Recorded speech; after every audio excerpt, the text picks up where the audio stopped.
Hello friends, welcome to Kannan info Tamil. நம்ம இன்னைக்கு என்ன டாபிக் பார்க்க போறோம் அப்படின்னா, சமீபத்துல இந்தியாவுடைய national security advisor Ajit Doval ரஷ்யாவின் நேஷனல் செக்யூரிட்டி அட்வைசர் நிக்கோலோ பெட்ரோஷோவாவுடன் பேச்சுவார்த்தை நடத்தினாரு. இந்த பேச்சுவார்த்தையில பிரதானமா பிரம்மோஸ்-2 ஹைப்பர்சானிக் மிசைல இந்தியாவும் ரஷ்யாவும் இணைந்து டெவலப் செய்யறது குறித்து பேசப்பட்டது. இதற்கு முன்பும் இந்திய மற்றும் ரஷ்ய அதிகாரிகளுக்கு இடையே பிரம்மோஸ்-2 ஹைப்பர்சானிக் மிசைலை டெவலப் செய்யறது குறித்து பல கட்ட பேச்சுவார்த்தைகள் நடத்தப்பட்டிருக்கு. சமீபத்துல இந்தியா ஹைப்பர்சானிக் மிசைலை டெவலப் செய்யறதுக்கு அதிக முனைப்பு காட்டி வர்றாங்க.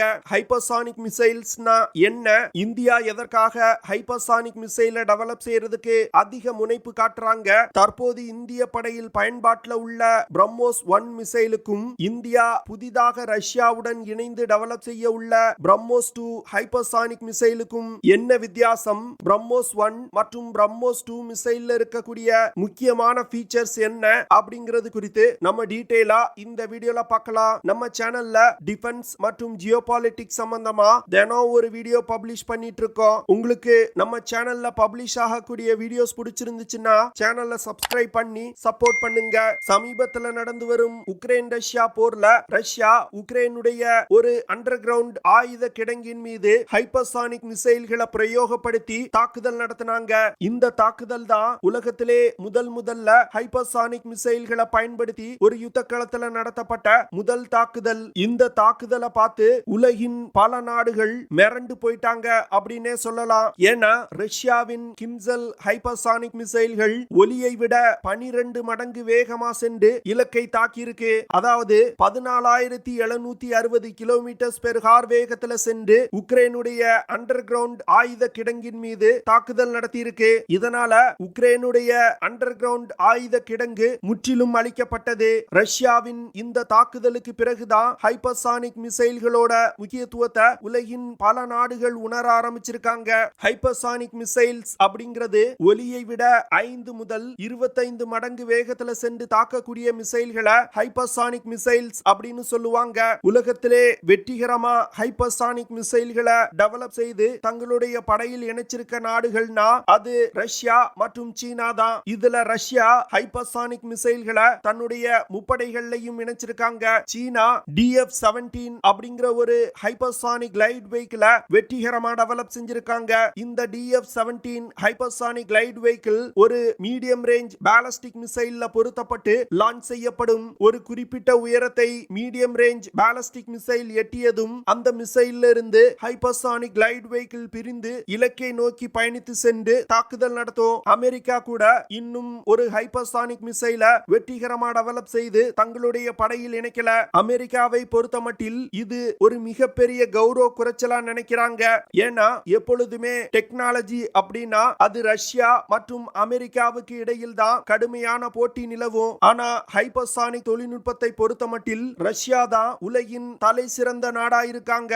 ரஷ்யா, சீனா, அமெரிக்கா தவிர உலகின் பல நாடுகள் ஹைப்பர்சானிக் மிசைல்களை டெவலப் செய்யறதுக்கு முயற்சி செய்து வந்துகிட்டு இருக்காங்க. குறிப்பா சொல்லணும் அப்படின்னா பிரான்ஸ், ஜெர்மனி, ஜப்பான், ஆஸ்திரேலியா மற்றும் இந்தியாவை சொல்லலாம். இதுல இந்தியா ரஷ்யாவுடன் இணைந்து ஹைப்பர்சானிக் மிசைல்களை டெவலப் செய்யறதுக்கு முயற்சி செய்து வந்துகிட்டு இருக்காங்க.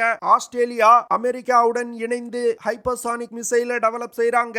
ஜெர்மனி மற்றும் ஜப்பான் தாங்களாகவே முயன்று ஹைப்பர்சானிக் மிசைல்களை டெவலப் செய்யறதுக்கு முயற்சி செய்து வந்துகிட்டு இருக்காங்க. ஹைப்பர்சானிக் மிசைல்கள் ஒலியை விட 5 மடங்கிற்கும் அதிகமான வேகத்துல செல்லும் பொழுது அந்த மிசைலை சுற்றி ஒரு பிளாஸ்மா கிளவுட் ஃபார்ம் ஆகும். இந்த பிளாஸ்மா கிளவுட் ரடார்களுடைய வேவ்ஸை அப்சர்வ் பண்ணிரும். இதனால எந்த ஒரு ரடார் சிஸ்டத்தினாலையும் ஹைப்பர்சானிக் மிசைல்களை கண்டுபிடிக்க முடியாது.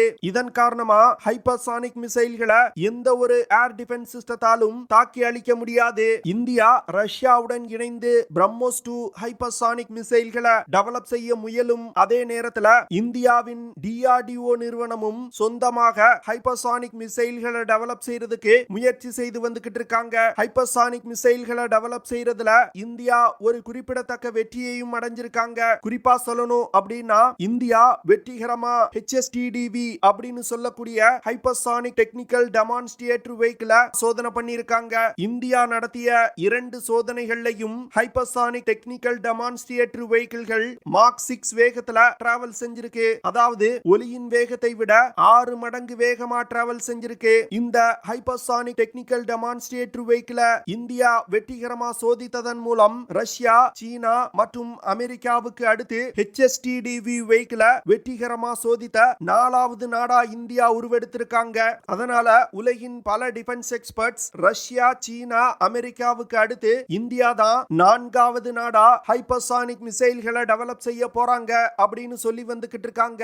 சமீபத்துல இந்தியாவின் national security advisor Ajit Doval ரஷ்யாவின் நேஷனல் செக்யூரிட்டி அட்வைசர் நிக்கோலோ பெட்ரோஷோவாவுடன் பேச்சுவார்த்தை நடத்தினாரு. இந்த பேச்சுவார்த்தையில பிரதானமா பிரம்மோஸ்-2 ஹைப்பர்சானிக் மிசைல் டெவலப்மெண்ட் குறித்து பேசப்பட்டிருக்கு. அஜித் தோவால் நடத்திய பேச்சுவார்த்தையில பிரம்மோஸ்-2 மிசைல் பிரம்மோஸ்-1 மிசைலை விட 3 மடங்கு விலை அதிகமாயிருக்கும் அப்படின்னு ரஷ்யா சொல்லியிருக்காங்க. குறிப்பா சொல்லணும் அப்படின்னா தற்போது இந்தியா பயன்படுத்தி வரும் ஒரு பிரம்மோஸ் மிசைல் 40 கோடி ரூபாய். அதுவே இந்தியாவும் ரஷ்யாவும் இணைந்து டெவலப் செய்ய உள்ள பிரம்மோஸ்-2 மிசைல் 120 கோடி ரூபாயா இருக்கும் அப்படின்னு ரஷ்யா சொல்றாங்க. இதற்கு இந்தியா சம்மதம் தெரிவிச்சாங்கன்னா 2030வது வருடத்துக்குள் பிரம்மோஸ்-2 மிசைல்கள் டெவலப் செய்து முடிக்கப்படும் அப்படின்னு ரஷ்யா சொல்லியிருக்காங்க. முதல்ல 2004வது வருடம் பிரம்மோஸ்-1 மிசைல் இந்தியாவில் தயாரிக்கப்பட்ட போது ஒரு மிசைலோட விலை 40 கோடி ரூபாய். இந்த விலை மிக அதிகம் அப்படின்னு நிறைய பேர் பேசி வந்தாங்க. ஆனா தற்போதைய நிலையில் இந்தியாவுடைய பிரதான தாக்குதல் மிசைலா பிரம்மோஸ்-1 மிசைல் தான் இருக்கு. இதுவரைக்கும் இந்தியா 1500க்கும் மேற்பட்ட பிரம்மோஸ் மிசைல்களை தயாரித்து படையில் இணைச்சிருக்காங்க. அதனால பிரம்மோஸ்-2 ஹைப்பர்சானிக் மிசைலோட விலைலாம் ரொம்ப அதிகம் இல்ல அப்படின்னு நிறைய டிஃபென்ஸ் எக்ஸ்பர்ட் சொல்றாங்க. நீங்க கூட நினைக்கலாம், உலகின் ஃபாஸ்டஸ்ட் க்ரூஸ் மிசைலான பிரம்மோஸ்-1 மிசைல ஏற்கனவே இந்தியா படையில் இணைத்து பயன்படுத்தி வர்றாங்களே, பிறகு எதற்கு பிரம்மோஸ்-2 மிசைல டெவலப் செய்யறதுக்கு இவ்வளவு முனைப்பு காட்டுறாங்க அப்படின்னு. இதற்கு காரணம் பிரம்மோஸ்-1 மிசைல் ஒரு சூப்பர்சானிக் வேகத்துல சென்று தாக்கக்கூடிய மிசைல். ஆனா பிரம்மோஸ்-2 மிசைல் ஒரு ஹைப்பர்சானிக் மிசைல். இந்த மிசைல்னால ஒலியின் வேகத்தை விட 5 மடங்கிற்கும் வேகமா சென்று இலக்கை தாக்க முடியும். ரஷ்யாவின் ஜிர்கான் மிசைல பேஸா வச்சுதான் பிரம்மோஸ்-2 ஹைப்பர்சானிக் மிசைல்கள் டெவலப் செய்யப்பட உள்ளது. அதனால ஜிர்கான் மிசைல்ல உள்ள பெரும்பாலான தொழில்நுட்பங்கள் மற்றும் செயல்திறன் இந்தியாவுடைய பிரம்மோஸ்-2 மிசைல்லையும் இருக்கும் அப்படின்னு டிஃபென்ஸ் எக்ஸ்பர்ட் சொல்றாங்க. இப்போ நம்ம பிரம்மோஸ்-1 மற்றும் பிரம்மோஸ்-2 மிசைல கம்பேர் செய்து பார்க்கலாம். பிரம்மோஸ்-1 மிசைல் தான் உலகின் fastest supersonic cruise missile. BrahMos one மிசைல்ல anti ship missile, land attack missile, surface to surface missile, submarine launch cruise missile, air launch cruise missile போன்ற பல்வேறு விதமான வேரியன்ட்கள் இருக்கு. அதுவே பிரம்மோஸ்-2 ஹைப்பர்சானிக் மிசைல பாத்தீங்கன்னா ரஷ்யாவும் இந்தியாவும் இணைந்து பிரம்மோஸ்-2 மிசைல anti ship missile, surface to surface missile, air launch cruise missile, hypersonic cruise missile, land attack missile போன்ற பல்வேறு வேரியன்ட்கள்ல டெவலப் செய்ய போறாங்க. பிரம்மோஸ்-1 மற்றும் பிரம்மோஸ்-2 மிசைல இந்தியாவின் DRDO மற்றும் ரஷ்யாவின் மெஷினோஸ்டோனியா நிறுவனமும் இணைந்து டெவலப் செய்ய போறாங்க. பிரம்மோஸ்-1 மிசைல் 2 ஸ்டேஜ் கொண்ட இன்ஜின்களை கொண்டு இயக்கப்படுது. முதல் ஸ்டேஜ்ல திட எரிபொருளை பயன்படுத்தி இயங்கக்கூடிய பூஸ்டர்கள் பயன்படுத்தப்படும். இரண்டாவது ஸ்டேஜ்ல திரவ எரிபொருளை பயன்படுத்தி இயங்கக்கூடிய ராம்ஜெட் இன்ஜின்கள் பயன்படுத்தப்படுது. அதுவே பிரம்மோஸ்-2 ஹைப்பர்சானிக் மிசைல்களை இயக்குறதுக்கு ஸ்கிராம்ஜெட் இன்ஜின் பயன்படுத்தப்படுது. ஸ்கிராம்ஜெட் இன்ஜின்கள் பிரத்யேகமா ஹைப்பர்சானிக் மிசைல்களுக்காகவே உருவாக்கப்பட்ட ஒரு இன்ஜின். இந்த ஸ்கிராம்ஜெட் இன்ஜின்ல திரவ எரிபொருள் பயன்படுத்தப்படுது. அடுத்து 2 மிசைல்களோட வேகத்தை பார்க்கலாம். பிரம்மோஸ்-1 மிசைல்னால மாக் 3.5 அப்படிங்கிற வேகத்துல பறந்து சென்று இலக்கை தாக்க முடியும். அதாவது ஒலியின் வேகத்தை விட 3.5 மடங்கு வேகமா சென்று இலக்கை தாக்கும். அதுவே பிரம்மோஸ்-2 ஹைப்பர்சானிக் மிசைல்னால மாக் 8 அப்படிங்கிற வேகத்துல பறந்து சென்று இலக்கை தாக்க முடியும். அதாவது 9800 கிலோமீட்டர்ஸ் பெர் ஹார் வேகத்துல பறந்து சென்று இலக்கை தாக்க முடியும். பிரம்மோஸ்-1 மிசைல்கள்னால அதிகபட்சமா 15 கிலோமீட்டர் உயரத்துல பறந்து சென்று இலக்கை தாக்க முடியும். அதுவே பிரம்மோஸ்-2 மிசைல்களை பாத்தீங்கன்னா 28 கிலோமீட்டர் உயரத்துல பறந்து சென்று இலக்கை தாக்க முடியும். வேகம் மற்றும் பறக்கும் உயரத்தை வச்சு பாத்தீங்கன்னா பிரம்மோஸ்-2 ஹைப்பர்சானிக் மிசைல் தான் பிரம்மோஸ்-1 மிசைலை விட சிறந்ததா இருக்கு. அடுத்து 2 மிசைல்களோட தாக்குதல் தூரத்தை பார்க்கலாம். பிரம்மோஸ்-1 மிசைல்னால குறைந்தபட்சமா 290 இருந்து அதிகபட்சமா 800 கிலோமீட்டர் தூரத்துல உள்ள இலக்குகளை தாக்க முடியும். பிரம்மோஸ்-1 மிசைலோட தாக்குதல் தூரத்தை அதிகரிப்பதற்கு தொடர்ந்து முயற்சிகள் நடந்து வருது. அடுத்து பிரம்மோஸ்-2 மிசைல்னால குறைந்தபட்சமா 1000 கிலோமீட்டர்ல இருந்து அதிகபட்சமா 1500 கிலோமீட்டர் தூரத்துல உள்ள இலக்குகளை தாக்க முடியும். தாக்குதல் தூரத்திலையும் பிரம்மோஸ்-2 மிசைல் தான் சிறந்ததா இருக்கு.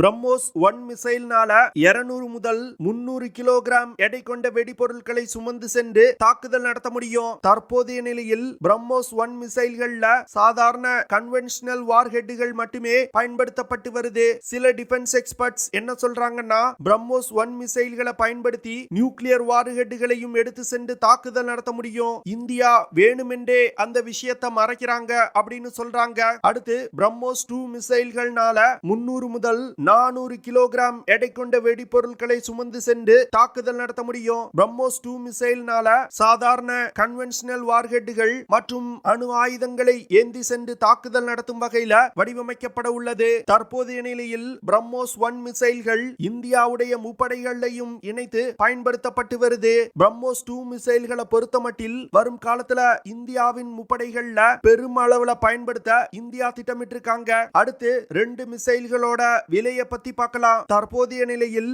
ஒரு பிரம்மோஸ்-1 மிசைலோட விலை 40 கோடி ரூபாய். பிரம்மோஸ்-2 மிசைலை பொறுத்தமட்டில் தற்போதைய நிலையில் ரஷ்யா சொல்லி இருக்கிறது ஒரு மிசைலோட விலை 120 கோடி ரூபாய். ஆனா இந்த 120 கோடி அப்படிங்கறத உறுதியா சொல்ல முடியாது. பிரம்மோஸ்-2 மிசைல் டெவலப் செய்யப்பட்டு படையில் இணைக்கப்படும் பொழுதுதான் பிரம்மோஸ்-2 ஹைப்பர்சானிக் மிசைலோட உண்மையான விலை என்ன அப்படிங்கிறது தெரிய வரும். அடுத்து பிரம்மோஸ்-1 மிசைல போர்க்கப்பல்கள், லேண்ட் பேஸ் டிரான்ஸ்போர்ட் எரக்டர் லான்ச்சர்கள், சப்மரின், ஃபைட்டர் ஜெட் விமானம் போன்ற பிளாட்ஃபார்ம்ஸ்ல இருந்து லான்ச் செய்ய முடியும். பிரம்மோஸ்-2 மிசைலையும் போர்க்கப்பல்கள், சப்மரின், போர் விமானம், லேண்ட் பேஸ், மொபைல் எரக்டர் லான்ச்சர்கள் போன்ற பிளாட்ஃபார்ம்ஸ்ல இருந்து லான்ச் செய்யும் வகையில வடிவமைக்கப்பட உள்ளது. பிரம்மோஸ்-1 மற்றும் பிரம்மோஸ்-2 மிசைல கம்பேர் செய்து பார்க்கும் பொழுது பிரம்மோஸ்-2 மிசைலோட செயல்திறன் தான் மிக அதிகமா இருக்கு. ஆனா விலையை பொறுத்த மட்டில் பிரம்மோஸ்-2 மிசைல் பிரம்மோஸ்-1 மிசைலை விட 3 மடங்கு அதிகமா இருக்கு.